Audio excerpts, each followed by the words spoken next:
Let's talk about the 4 phases of offense. First, we're going to start every point with a set play. Then, from there, we will go into flow. From there, there's 2 different directions we can go. First, if things are going quite well for us, we're going to be within 10, 15 yards of the end zone, and so we will transition into end zone. However, very commonly, we are able to gain some amount of yards, but we get to a bit of a stopping point. And so there, we will go to a reset. So as we can see, we have our 4 different phases: set play, flow, reset, and end zone. And the first 3, set play, flow, and reset, create a cycle. There'll be a constant cycle between a set play, flowing, gaining chunk yards, and then resetting the disc. Then a new set play, gain some chunk yards, and then reset the disc. And eventually, after doing that enough times, we will get to end zone. So let's break these 4 phases down. For all examples, blue will be offense and red will be defense. So this is how we might be set up coming off of a pull if we're running a vertical offense. Well, how do we get started? How do we get people moving into a natural pattern? We want to make sure that we have a designated person to begin the point. It doesn't matter how successful they are or are not. It is simply a person that everyone agrees on. We don't have multiple people trying to do the same thing at the same time, crashing into each other and creating unforced errors. A set play can be incredibly simple or can be incredibly complex. The most simple set play could just be an initiating cut coming out of the 5. So the person here could simply come out and make a cut like you might do in a normal flow setting. But because we've all designated this person to be the initial cutter, we don't have anyone else jumping in their way and creating problems. Of course, you could have other variations of a simple one. Maybe we, instead of starting with the back of the stack, maybe we do something a little bit tricky and we have the front of the stack come out with something like this. It is equally as simple, but the point is that we're just doing something to get the ball moving. Beginning with a slight difference or a minor variation could trip up the defense and create an extra opportunity that we might not have gotten otherwise. Now, something that is explicitly designed to trip up the defense would be several people moving in a coordinated fashion for a set play. A popular example of this kind of a set play is called the zipper. So you have the back of the stack go to the open side, the number 4 cut to the break side, and then the number 3 go deep, all at the same time.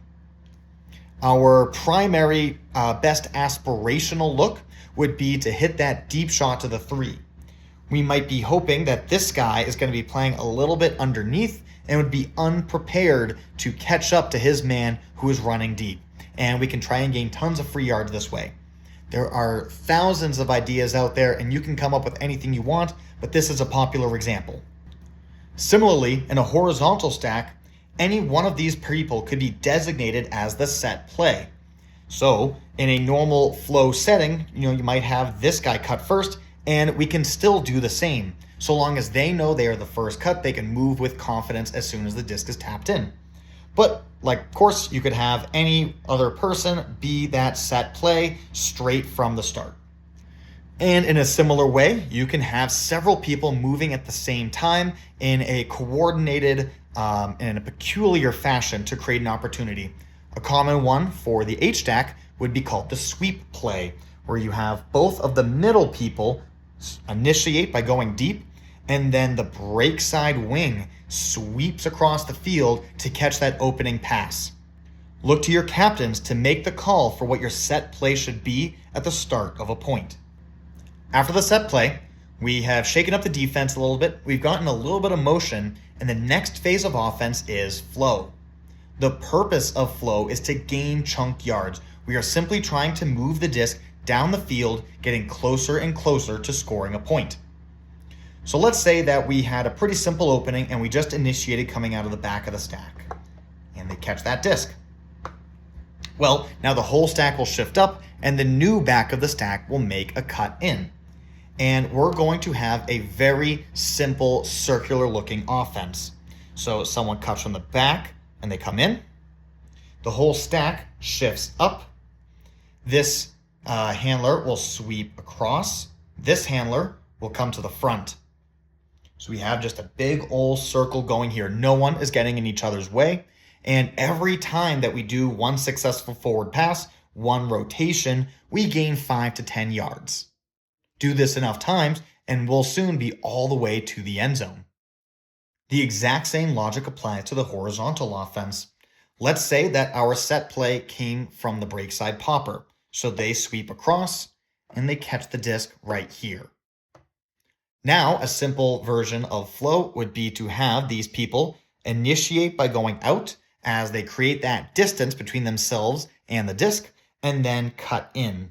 And this person comes out even farther and cuts in, and this person goes all the way out and then cuts back in.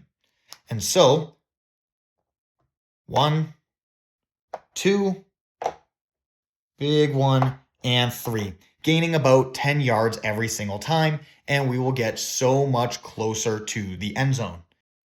Where the vertical stack has that one circle of motion, the horizontal stack has 2, where you will have people cutting out and then in. So cutting out to create space from the disc based on however many yards we gained, cutting back in order to get a good angle for the catch. And then after they move the disc, they will then cycle back to the outside. And the same exact thing is going to happen over here.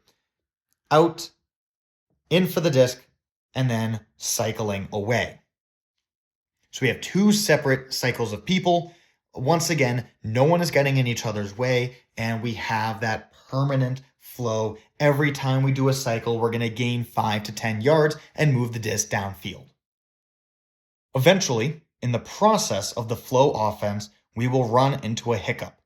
This is inevitable. It happens basically every single time and should not be seen as something embarrassing. Perhaps we've gained so many yards so quickly, there is no downfield offensive player to whom to throw to next. Or maybe the defense made a really good read, or there was just a matchup that was very well in their advantage.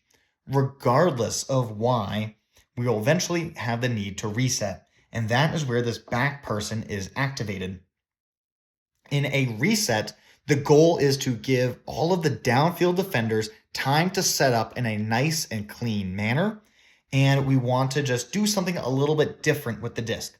Perhaps we had been spending the whole time running up the right sideline, and the defense eventually was able to compensate. Well, we can use the reset both to end one play and to begin the next one. A very simple example here could be to have a backwards pass, and then this handler runs across the field this way and then receives the pass here. So in this example, the disc would come back, the handler would run around the backside of his defender in order to seal him off, and then run across here to catch either a flick. You could do a big around backhand. Either way, the disc will come and we get now a field switch. It's important to recognize that a reset is not the end of a play, but it is the beginning of the next play. Every single reset pattern should have a set play incorporated with it. So for example, in this situation where we got the handler to move across the field, we would want to have the set play of the back of the stack coming here to the open space. Then we get the forwards pass, and now we are back into a flow offense. In a very similar way, in the horizontal offense, we have what we call the swing, swing, put. So we'll have the disc swing to the mid guy, mid out to the opposite wing, and the opposite wing to his wing. So middle handler would come in, receive the disc. This handler would come back, receive the disc, and then this wing would come down and receive the disc. We have now successfully switched sides on the field, and we have our set play coming to this opposite wing. And from there, we can begin a nice flow offense. Very often, going to a reset is seen as a sign of failure. But it is important to understand that it is not a failure, it is a new beginning. It is not a failure to move the disc forward. It is instead smart offense to recognize that there is not a viable play forwards. And so we send the disc backwards, do a new set play coming out of that, and then we get a new opportunity on a new part of the field. It's important that we shift our mentality away from any negative connotations and instead focus on the positives of a reset.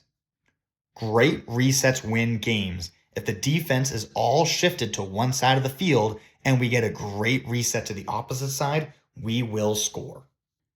So in this video, we have seen examples in both the horizontal and the vertical stack of set plays, flow, and resets.